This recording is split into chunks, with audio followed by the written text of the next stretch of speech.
오늘 하루도 수고한 당신에게 쉼표가 되는 시간, 당신의 밤 쉼표 하나입니다.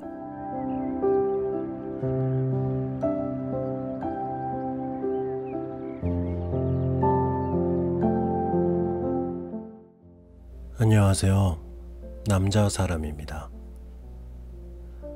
언제나 새로운 환경, 새로운 누군가를 만나는 건 걱정이 되기도 또는 설레이기도 하는데요. 저 역시 이 당신의 밤 쉼표 하나를 하면서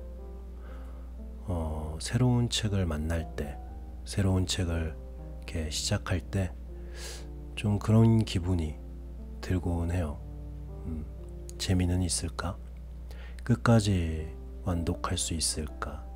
뭐 그런 걱정과 함께 어떤 이야기를 하고 있는 책일까 하는 뭐 그런 설렘? 네.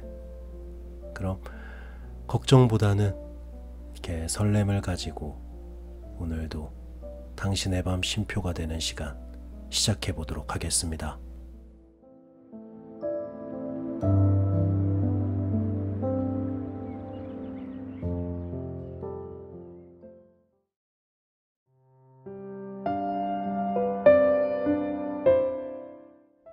위대한 개츠비 첫 번째 이야기.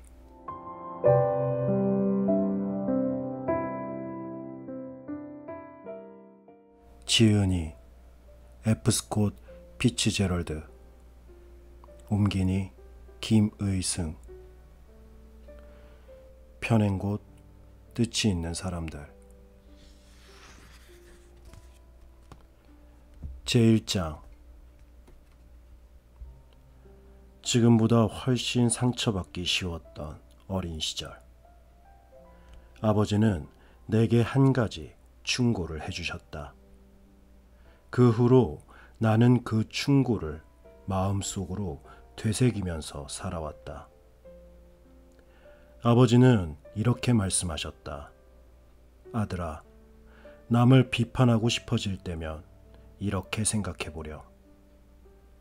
이 세상 모든 사람들이 나처럼 좋은 환경에서 자라는 건 아니라고 말이다. 아버지는 내게 그 이상 많은 말씀은 하지 않으셨다. 그러나 아버지와 나는 많은 대화를 나누지 않아도 늘 서로가 말하는 뜻을 잘 이해할 수 있었다. 그래서 나는 아버지의 말씀 속에 깊은 의미가 담겨 있다는 것을 잘 알고 있었다. 아버지의 말씀대로 나는 무슨 일이든 되도록이면 섣불리 판단하지 않는 태도를 취하곤 했다.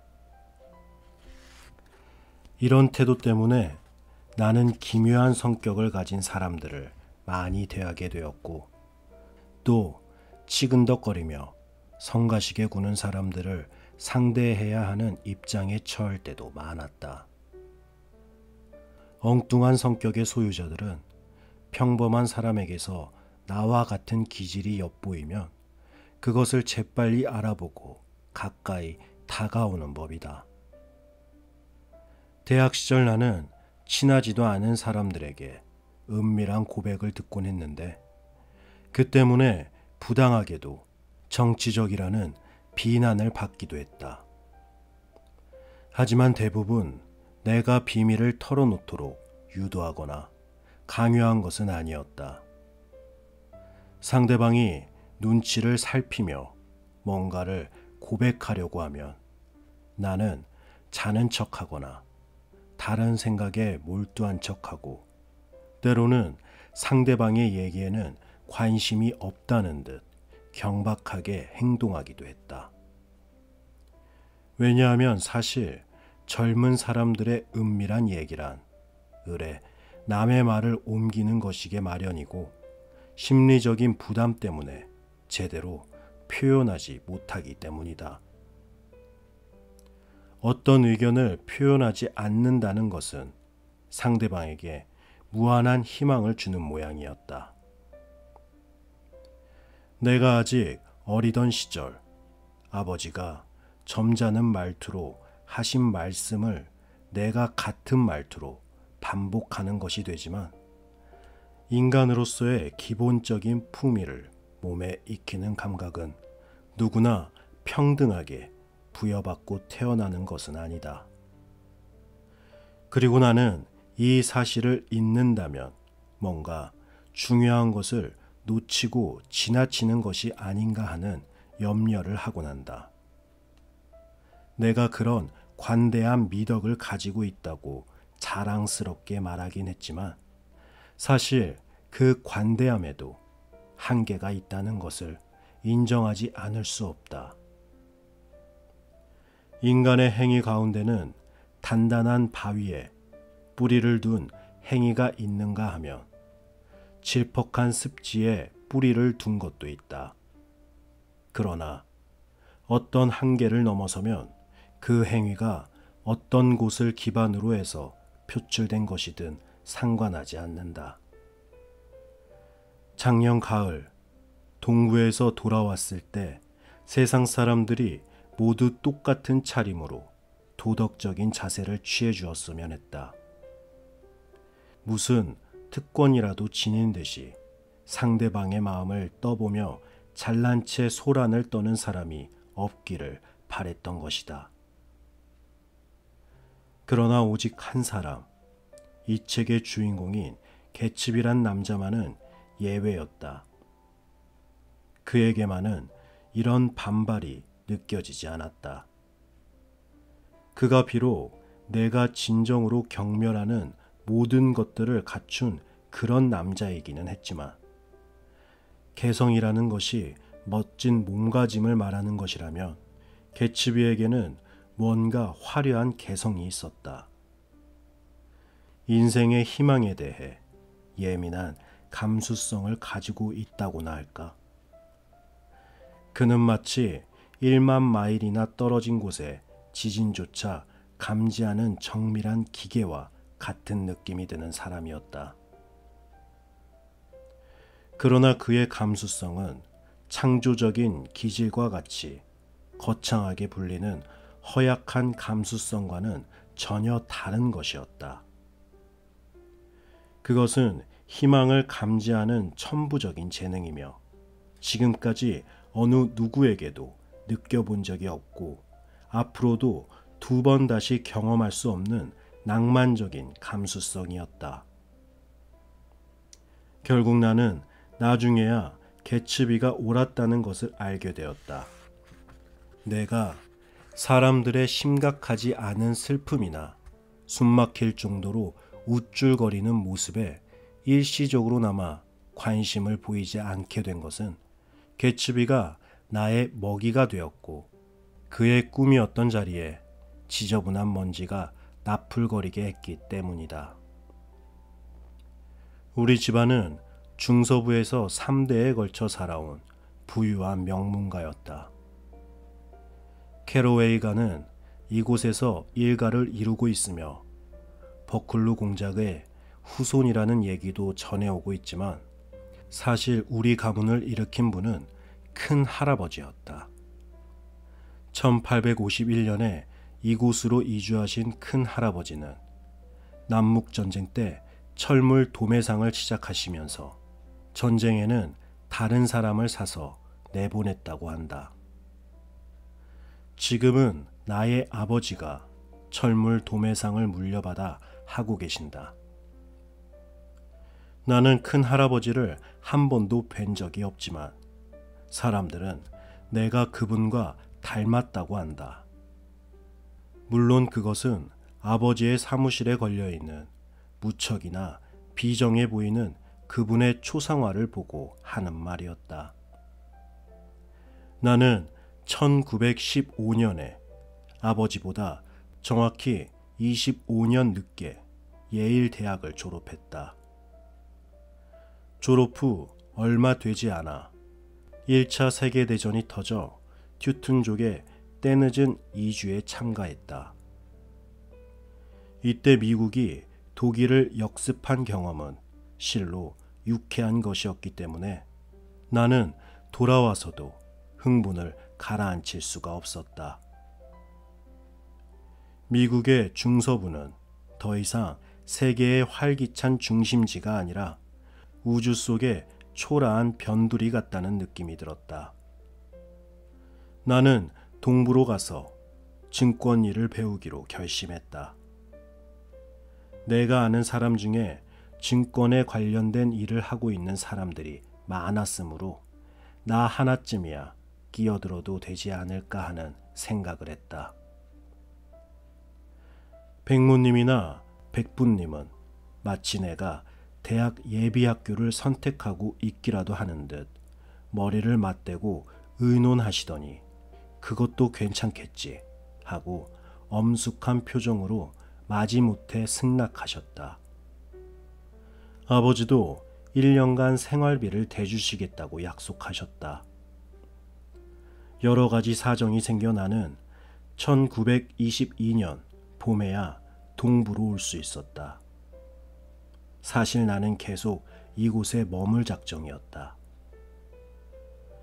뉴욕 시내에서 기거할 방을 얻기가 손쉬웠지만 무더운 계절이 있기도 하고 넓은 잔디밭과 친밀감이 드는 숲이 있는 시골을 막 떠나온 터였기 때문에 회사의 한 젊은 동료가 통근할 수 있는 거리에 있는 마을에 집을 하나 얻어 같이 살지 않겠느냐고 제안했을 때 나는 정말 좋은 아이디어라고 생각이 들었다. 마침내 그가 적합하다며 찾아낸 것은 비바람에 낡은 월 80달러짜리 싸구려 단층 집이었다. 그러나 막상 이사할 때가 되자 그는 워싱턴으로 전근을 받아 떠나고 결국 나 혼자 그 집으로 이사 가게 되었다. 내가 가진 것이라곤 개 한 마리와 낡은 차 한 대뿐이었고 이사 후 핀란드인 가정부를 고용했다. 그녀는 내 침대를 정리해 주었고 전기난로 위로 몸을 구부린 채 핀란드어 속담을 중얼거리면서 아침 식사를 준비해 주었다. 이사 온 첫날은 적잖이 외로웠다. 그러나 어느 날 아침 나보다 늦게 이곳에 이사 온 듯한 남자가 내게 말을 건넸다. 웨스트에그에 가려면 어디로 가야 합니까? 나는 그에게 자세하게 길을 가르쳐 주었다. 그리고 내가 가던 길을 계속 걸어갔는데 그때부터 외롭다는 생각이 들지 않았다. 나는 길 안내자이며 개척자이고 오래전부터 이곳에서 살아온 원주민이라는 생각이 들었다. 그 남자가 뜻밖에도 그러한 생각을 심어주었다. 따뜻한 봄볕이 내려쬐고 필름이 빠르게 돌아가는 영화 속에서 사건이 전개되어 가듯 나뭇가지에 새싹이 되살아나고 있는 듯한 느낌을 가지게 되었다. 그것은 지금까지 몇 번이고 경험해온 익숙한 것이었다. 읽어야 할 책도 산더미처럼 쌓여 있고 생동감이 넘치는 환경에서 풀이 죽어 있기에는 나는 너무나도 건강한 젊은이였다. 나는 은행 업무와 신용투자 신탁에 관한 책을 여러 권 샀다. 그것들은 마치 조폐국에서 방금 찍어낸 화폐처럼 붉은색이나 황금빛을 띠며 내 책장에 꽂혀 있었다. 그리고 마이더스, 그리스 신화에 나오는 프라기아의 왕으로 그의 손에 닿는 물건은 모두 황금으로 변했다고 한다. 마이더스나 모건, 미국의 대부호, 미너시스, 로마의 시인이며 정치가, 미너시스만이 그 내용의 비밀을 가르쳐 줄 것 같았다. 그리고 다른 분야의 책도 많이 읽어야겠다는 생각을 했다. 사실 대학 시절 동안 나는 문학에 심취해 있었기 때문에 1년 동안 예일 뉴스지에 진지하고 주관이 뚜렷한 논설을 연재하기도 했다. 그러나 모든 것들을 지금 이 자리로 끌어들여 전문가 중에서도 모든 학식을 고루 갖춘 이른바 박학다식한 사람이 될 작정이었다. 뛰어난 인간이라는 것은 결코 단순한 경구에 불과한 것이 아니다. 결국 인생에서는 하나의 창으로만 세상을 바라보는 사람이 훨씬 성공하기 쉬운 법이다. 내가 북아메리카 가운데서 가장 색다른 도시 중에 한 곳에 집을 얻게 된 것은 우연한 일이었다. 그곳은 뉴욕의 동쪽으로 뻗어있는 길쭉하고 소란스러운 섬에 있었다. 더구나 자연적으로 생긴 기이한 경관으로도 보기 드문 특이한 두 대지 위에 있었다. 뉴욕시에서 20마일 떨어진 곳에 똑같은 윤곽을 한 거대한 달걀 모양의 마을이었다. 이름뿐인 만을 사이에 두고 있을 뿐 서반구에서도 가장 발달한 롱아일랜드 해협이라는 커다랗고 축축한 헛간에 뒹굴고 있는 달걀처럼 튀어나와 있었다. 완전한 달걀형이라고는 할 수 없었다. 콜럼버스의 달걀처럼 둘 다 연결된 한쪽 끝이 평평하게 찌부러져 있었기 때문에 그 지역을 날아다니는 갈매기들에게는 항상 감탄의 대상이었을 것이다. 날개 없는 자들에게는 그 형태나 크기 외에 모든 점에서 이 두 달걀이 보여주는 차이점에 더 흥미가 끌렸다. 내가 살고 있는 곳은 웨스트 에그였다.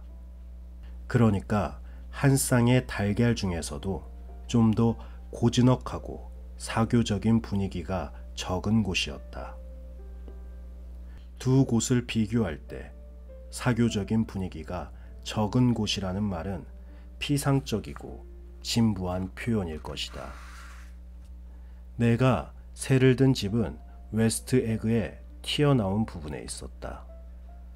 롱아일랜드 해협으로부터 불과 50야드밖에 떨어져 있지 않는 지점에 위치한 그 집은 한 시즌에 12,000에서 15,000달러나 하는 두 채의 거대한 저택 사이에 끼어서 찌부러질 듯한 모양새의 집이었다.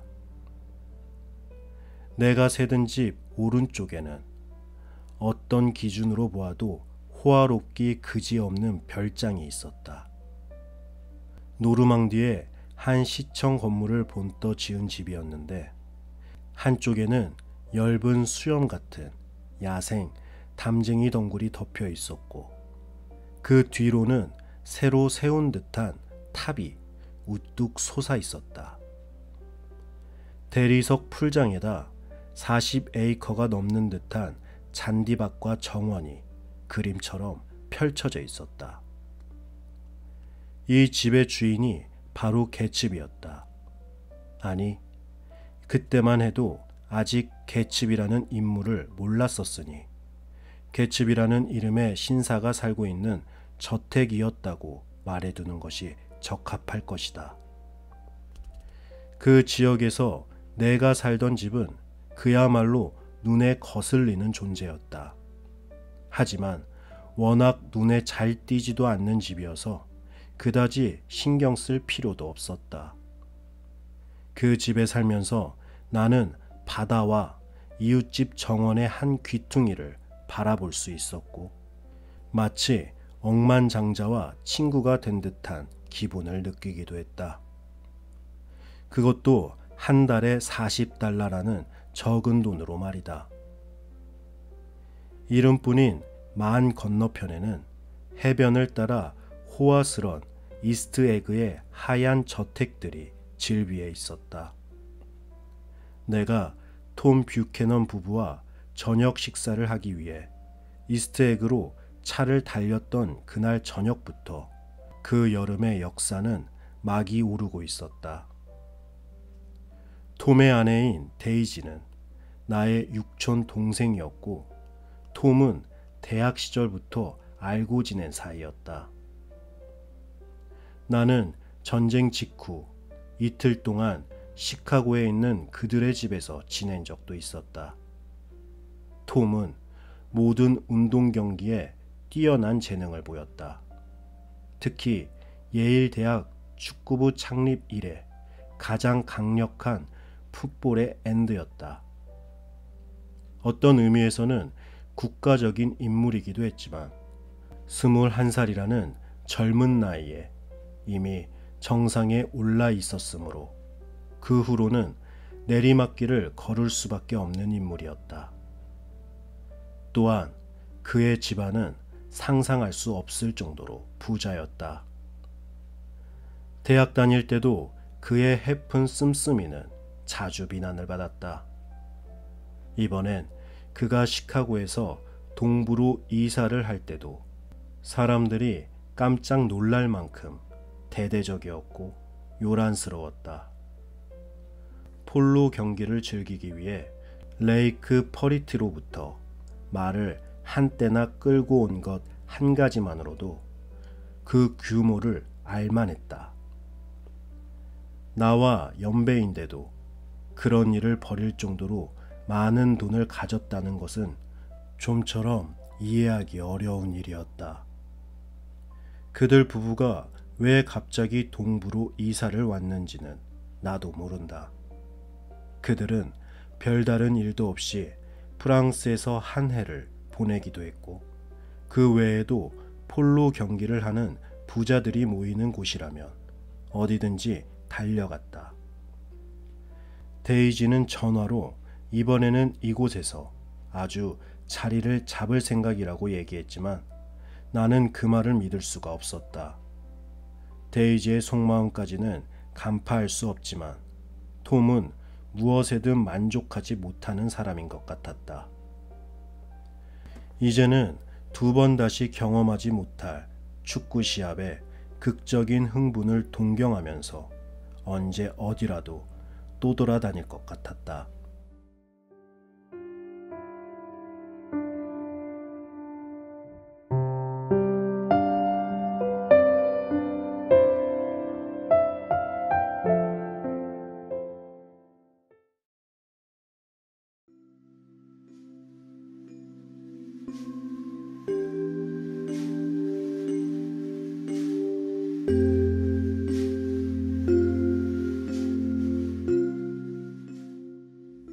네. 오늘 첫 번째 이제 위대한 개츠비 첫 번째 시간이었는데요. 어떻게 들으셨을까요? 이제 이 책을 이끌어가는 인물은 이 나라는 이런 1인칭 시점을 가진 사람이 이제 책을 이끌어가는 것 같은데 나라는 인물의 성격적인 부분 또 지금 현재의 환경 뭐 그런 것들이 나오는 이야기 편이었던 것 같아요. 여러분들은 어떻게 이제 내가 들려주는 지금부터 들려줄 이 이야기들의 궁금증이 생기시나요? 뭐 저는 아직까지는 잘 모르겠는데 글쎄요. 그래도 기대는 되는 것 같습니다. 뭐 워낙에 유명한 책이기도 하고 하니까 네. 여러분들도 기대를 하기를 바라면서 저는 오늘 당신의 밤 쉼표 하나 여기서 마치도록 하겠습니다. 저는 남자 사람이었습니다. 편안한 밤 되세요.